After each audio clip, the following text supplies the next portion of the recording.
नमस्कार, मी सचिन गव्हाणे आपलं स्वागत करतो न्यूज टॉप 9 या बुलेटिनमध्ये। बुलेटिनची सुरुवात करूया एका ब्रेकिंग बातमीनं। सध्या छत्रपती संभाजीनगरमध्ये महायुतीची जागा वाटपासंदर्भात 1 तासांपासून बैठक सुरू आहे।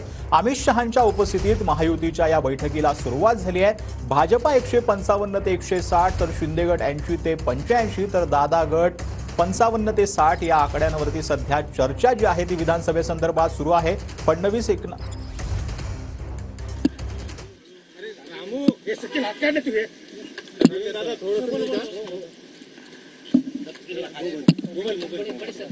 केंद्रीय गृहमंत्री अमित भाई महाराष्ट्राच्या दौऱ्यावर आहेत। महाराष्ट्रातल्या विधानसभेच्या निवडणुका आहेत आणि या निवडणुकीची तयारी करण्याच्या दृष्टीनं हा दौरा आयोजित केलेला आहे। आज दुपारी नागपूरला, संध्याकाळी संभाजीनगरला, उद्या नाशिकला आणि उद्या दुपारनंतर कोल्हापूर अशा प्रकारचा हा दौरा आहे। साधारणतः विदर्भ, मराठवाडा, नाशिक आणि कोल्हापूर या ठिकाणी पक्षाचे जे काही प्रमुख कार्यकर्ते आहेत, मग बूथ प्रमुख असेल, आमदार असेल, खासदार असेल, त्या ठिकाणचे मंडल अध्यक्ष असतील, जिल्हा अध्यक्ष असतील, अशा जवळपास निवडक 1 ते 1,500 कार्यकर्त्यांसाठी या बैठकीचं आयोजन करण्यात आलं होतं। आणि आगामी निवडणुका भारतीय जनता पार्टीला जिंकण्यासाठी एक रचना या बैठकीमध्ये तयार करण्यात आली।